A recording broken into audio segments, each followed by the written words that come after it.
Hello everyone, save your time. Determinant के ऐसे questions जो बार बार आते हैं जेई में, और कई सारे जेई मेंस के पीवाईक्यू जो हम लोग अगर नॉर्मल मेथड से बनाए तो 2 से 3 मिनट लेगा, लेकिन अगर हम अपने तरीके से बनाएं, जिस तरीके का नाम है BKY। ठीक है, ये BKY क्या है मैं आपको जरूर बताऊंगा। अगर आप BKY का यूज करोगे तो आपका क्वेश्चन 15 सेकंड के अंदर बनेगा। 15 सेकंड, लिटरल 15 सेकंड। तो चलिए सबसे पहले देखते हैं जो हमारे पास डिटर्मिनेंट के क्वेश्चंस होते हैं, हम उनको बनाते हैं क्रैमर्स रूल से। तो लेट्स से हमारे पास 3 इक्वेशन, 3 वेरिएबल का एक 3 इक्वेशन वाला सिस्टम है। So a1x plus b1y plus c1 equal to d1। इस तरीके से हमारे पास 3 इक्वेशन है। अब होता क्या है कि आप एक डी डिटर्मिनेंट क्रिएट कर सकते हो which is the determinant of coefficient.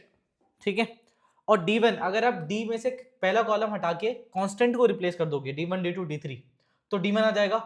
d से दूसरा कॉलम हटा के कांस्टेंट रिप्लेस कर दोगे तो d2 आ जाएगा, और d से तीसरा कॉलम हटा के कांस्टेंट रिप्लेस कर दोगे तो d3 आ जाएगा। और x की वैल्यू होती है d1/d, y की वैल्यू d2/d, z की वैल्यू d3/d। अब देखिए पूरा गेम कहां पे है, ध्यान से देखिएगा। जो पूरा सीन बन रखा है वो x equal to d1/d, y equal to d2/d and z equal to d3/d। उसी तरीके से हमको ये समझ में आ रहा है कि x y z तीनों के डिनोमिनेटर में d है। अगर d की वैल्यू 0 होगी तो फिर बढ़िया रिलैक्स, कोई प्रॉब्लम वाली बात नहीं है। यूनिक सॉल्यूशन सबके x और y z की का आंसर आ जाएगा बिना कोई टेंशन के, direct answer. If d is equal to 0, अगर d 0 है तो d1 d2 d3 इसके दो दो केस होने वाले। अगर d 0 है तो d1 d2 d3 अगर तीनों 0 हैं तो फिर इनफिनिट सॉल्यूशन होगा, और d1 d2 d3 में से अगर कोई भी एक नॉन जीरो आएगा तो फिर नो सॉल्यूशन हो जाएगा। ये आपको पता है, ये आप इस्तेमाल करते हो।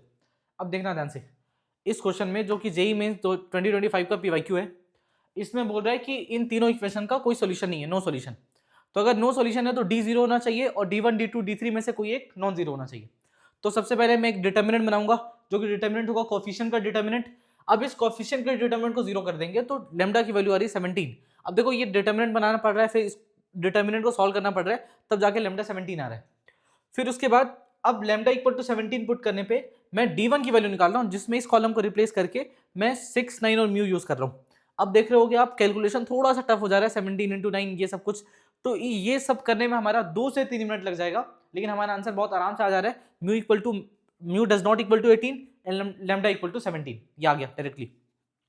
बट मैं आपको ऐसा मेथड बताने वाला हूं जिस मेथड का नाम है #BKY। That method is going to be method जो कि 15 सेकंड में आपका आंसर देगा विद इन 15 सेकंड। चलिए अब इस क्वेश्चन को देखिए। इस क्वेश्चन में बोल रहा है कि m की वैल्यू जो है वो अल्फा बीटा है। Alpha beta are the values of m। अब वो कहानी ऐसी है कि 3 इक्वेशन दे रखा है और उसमें बोल रहा है इनफिनिट सॉल्यूशन। अगर इनफिनिट सॉल्यूशन है तो ध्यान से देखिएगा, d 0 होना चाहिए, d1 d2 d3 ये भी 0 होना चाहिए। अगर ये चार के चार 0 होंगे तब जाके इनफिनिट मेनी सॉल्यूशन आएगा। अब कहानी ऐसी है कि ये पहला इक्वेशन है, दूसरा इक्वेशन, तीसरा इक्वेशन। तो डी निकालने का कोई सेंस नहीं बनता है। डी निकालने का सेंस क्यों नहीं बनता है सुनिएगा, क्योंकि यहां पे आप देख सकते हो कि जब आप डिस्क्रिमिनेंट मतलब जब आप डिटर्मिनेंट बनाओगे डी वाला तो 1 1 1 2 4 एंड 1 4 10, तो एक्चुअली इससे कोई फर्क नहीं पड़ता, लेमडा और म्यू कुछ भी नहीं आने वाला, या फिर एम कोई वेरिएबल नहीं है, तो डी डायरेक्टली 0 आएगा क्योंकि इनफिनिट मेनी सॉल्यूशन तो पहले से बोल रखा है। तो अब डी मत ही निकालिए, ज्यादा अच्छी बात है। d1 d2 d3 में से कुछ भी निकाल लीजिए। तो अब d में से मैं पहले वाले कॉलम को रिप्लेस करके 1m और m स्क्वायर, मतलब इस d1 को मैं 0 करना चाह रहा हूँ। जैसे ही मैं d1 को 0 किया, ये सब सॉल्व करने के बाद मेरा answer m equal to 1 m equal to 2 आ रहा है। तो m equal to 1 and m equal to 2, और हमसे पूछा समेशन ऑफ n। अब देखो m की वैल्यू ही अल्फा बीटा है, तो एक वैल्यू अल्फा की वैल्यू आ गई, बीटा की वैल्यू 2 आ गई। तो alpha equal to 1, beta equal to 2, तो n to the power alpha n to the power beta. तो ये आएगा हमारा सिनेरियो। तो यहां से आपको दिख रहा है समेशन ऑफ नेचुरल नंबर और square of numbers, 1 square plus 2 square plus 3 square till 10 square. तो यहां से आ जाएगा n plus 1 divide by 2, n plus 1 2n plus 1 divide by 6। तो इनको सॉल्व करने के बाद आपका 440 इज द आंसर। तो चलिए बढ़िया। अब ऐसे कई सारे क्वेश्चंस हैं जिस पे आप ये मेथड लगाओगे, जिसको हम लोग बोलते हैं क्रैमर्स रूल, तो हम क्वेश्चन सॉल्व करेंगे, हमारा आंसर आएगा भी। बट अब हम जैसे एक क्वेश्चन ये भी इनफिनिट मेनी सॉल्यूशन, तो अब डी निकालोगे, d1 निकालोगे, d2 निकालोगे, d1 d2 d3 और d0 करोगे, तब जाके आपका लैम्डा और म्यू आएगा, फिर ऐड करोगे, आंसर बताओगे। सही है। लेकिन हमारा मेथड जो है, जो कि इंटरेस्टिंग होने वाला है, this interesting method is BKY method, जो कि आपका क्वेश्चन 15 सेकंड के अंदर बनाएगा। Now let's understand what is BKY method. So this is BKY, बचपन की याद। ये बचपन की याद से आपका सारा क्वेश्चन विद इन 15 सेकंड बनने वाला है। ध्यान से देखिएगा, ये आपका पहला इक्वेशन है, ये दूसरा इक्वेशन है। आपको पता है कि ये टू इक्वेशन टू वेरिएबल वाला फॉर्म है। जब a1 by a2 equal to b1 by b2 हो, मतलब ये दोनों बराबर ना हो तो यूनिक सॉल्यूशन होता है। और ये तीनों के तीनों रेशियो बराबर हो, a1 by a2 equal to b1 by b2 equal to c1 by c2, तो इनफिनिट मेनी सॉल्यूशन होंगे क्योंकि लाइन सेम आ जाएगी। अब दोनों लाइन सेम होंगी तो दोनों लाइन कोइंसाइड कर जाएगी, so we will get infinite many solution. a1 by a2 equal to b1 by b2 but c1 by c2 के बराबर ना हो, ये दोनों बराबर हो लेकिन c1 by c2 के बराबर ना हो, तो हम इसको नो सॉल्यूशन बोलते हैं। ये हमारा बचपन का याद है। अब इस बचपन की याद से हम सारे डिटर्मिनेंट वाले प्रॉब्लम जो system of linear equation question है हम बना सकते हैं। ध्यान से देखिएगा,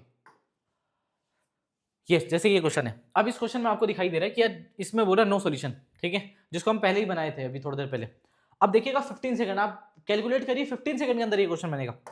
लेट्स अंडरस्टैंड, चलिए समझने की कोशिश करिए। अब आप एक काम करिए, ये तीन इक्वेशन है, इसमें एक वेरिएबल हटा दीजिए, इसको टू वेरिएबल टू इक्वेशन वाले फॉर्म में लाएगी। तो इन दोनों को इक्वेशन 1 इक्वेशन 2 माइनस कर दो, तो x और x चला गया, 2y minus y y, 5z minus z 4z, and 9 minus 6 is equal to 3। ये पहला इक्वेशन आ गया। अब इन दोनों को माइनस कर दीजिए, x माइनस x गया, 5y minus 2y is 3y, lambda minus 5 आ जाएगा यहाँ पे, lambda minus 5 times of y, sorry z is equal to mu minus 9। This is the second equation. अब ध्यान से देखिएगा, बहुत ध्यान से, उसने क्या बोला कि आपको चाहिए नो सॉल्यूशन। तो नो सॉल्यूशन का केस क्या है, a1 by a2, ये दो रेशियो बराबर होंगे, तीसरा बराबर नहीं होगा। तो शुरू के दो रेशियो बराबर होंगे, a1 by a2 equal to b1 by b2, but c1 by c2 बराबर नहीं होगा, तो नो सॉल्यूशन। तो आपको यही नो सॉल्यूशन वाला सीन लगाना है। a1 by a2 मतलब 1 by 3 is equal to 4 by lambda minus 5। तो ये दोनों बराबर कर दिए, बट ये बराबर नहीं होगा। अब ध्यान से देखो, ये इधर चला गया, so lambda minus 5 is equal to 12, so lambda equal to 17, जो कि आपको 2 मिनट में आंसर दे रहे, मतलब लाइक इट्स नॉट 2 मिनट। अब यहाँ से देखिए, इन दोनों को बराबर कर लीजिए, तो ये आ जाएगा mu minus 9 is equal to 3 into 3 9, so mu does not is equal to 18। ध्यान से देखिए, आपका आंसर बहुत ही आराम से आ गया, lambda equal to 17, mu does not equal to 18, option number 3। Again आपने वही क्वेश्चन, आपने इसी क्वेश्चन को जब इस मेथड से बनाया था, तो यही lambda equal to 17 and mu does not equal to 18 आ रखा है। आ रहा है समझ में? अब ऐसे ही सारे क्वेश्चन आप कर सकते हो बहुत आराम से। चलिए, आपका ये वाला क्वेश्चन हो गया। अब यही बचपन की याद से आप ये क्वेश्चन भी बना सकते हो। देखिएगा, अब यहाँ पे आपको टू इक्वेशन टू वेरिएबल के फॉर्म में कन्वर्ट करना है। तो अब देखिए, ये 2x है, यहाँ पे x है, तो अब इसको 2 से मल्टीप्लाई कर लीजिए, और रफली हो जाएगा, कोई दिक्कत वाली बात नहीं। 2x माइनस 2x चला गया, लैम्डा माइनस 4y यहाँ से, तो लैम्डा माइनस 4y, फिर 5 ये हो जाएगा 6, सो 5 माइनस 6 इज सॉरी 5 प्लस 6, क्योंकि माइनस लगा हुआ है, तो 5 प्लस 6 11, एंड यहाँ से 5 ये माइनस 4 हो जाएगा, 5 माइनस 4 इज 1। तो ये पहला इक्वेशन आ गया। अब देखिए, ये 14 है, इसको भी 14 बना लीजिए, तो 7 से मल्टीप्लाई कर लीजिए, 14 minus 14 0, 3 minus 7 lambda, 3 minus 7 lambda, mu minus ये 35 हो जाएगा, so mu minus 35z, mu minus 35z, 33 minus 35 is minus 2, second equation. अब आपको क्या बोले, इनफिनिट मेनी सॉल्यूशन। अगर इनफिनिट मेनी सॉल्यूशन बोल रहे हैं तो सारे रेशियो बराबर होने चाहिए। तो पहला रेशियो, ये रेशियो में लिख दिया, इज इक्वल टू, फिर 1 अपॉन माइनस 2, तो माइनस 1/2, और ये रेशियो भी बराबर होना चाहिए माइनस 1/2 के बराबर, तो मैं ये रेशियो को भी माइनस 1/2 के बराबर कर दिया। जैसे ही मैं इसको बराबर किया, तो लैम्डा की वैल्यू -1, और यहाँ से म्यू की वैल्यू आ गई 13, तो यहाँ से लैम्डा की वैल्यू -1, म्यू की वैल्यू 13, ऐड कर देंगे, कितना आ जाएगा 12, डायरेक्ट आंसर, कोई दिक्कत वाली बात नहीं। फिर आप ये तीसरा क्वेश्चन भी देख लीजिए, जो कि आपका तुरंत आंसर देगा। अब ये इक्वेशन है, दूसरा इक्वेशन ये, तीसरा इक्वेशन ये, तो अब दूसरा इक्वेशन माइनस पहले इक्वेशन करेंगे, x चला जाएगा, 2y minus y is y, 4z minus z is 3z, और यहाँ से m-1 आ गया, और यहाँ से जब मैं थर्ड और सेकंड करूंगा, तो 2y plus 6z equal to m² minus m आएगा। उसने बोला इनफिनिट मेनी सॉल्यूशन, तो सारे रेशियो बराबर कर दो, 1/2 equal to 3/6 equal to m-1 upon m² minus m। तो जैसे बराबर करोगे, तो आपके m की वैल्यू 1 एंड 2 आ जाएगी। वही m की वैल्यू पूछा था, जो कि अल्फा एंड बीटा है। तो ये बचपन की याद से आप सारे क्वेश्चन बना सकते हो। अब मेरी बात ध्यान से सुनो, ये काम क्यों कर रहा है? अगर आपको इसका लॉजिक जानना है तो प्लीज कमेंट करें कि भाई आखिर ये जो बचपन की याद वाला फंडा है, व्हाई इज इट वर्किंग।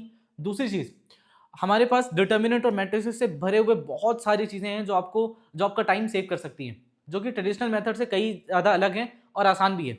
तो अगर आपको वो सारे मेथड्स और वो सारे वेराइटीज चाहिए, तो प्लीज़ कमेंट करें, क्योंकि वो आपको ऑन डिमांड ही मिलेगा। अगर आप इस वीडियो पे कमेंट करते हो और कमेंट करने के बाद ये चीज़ हमको दिखता है कि you are interested to watch another videos, then I will upload all the series of determinant and matrices जो आपका बहुत टाइम सेव करेगी एग्जाम में. So please comment it down. Bye bye guys, thank you.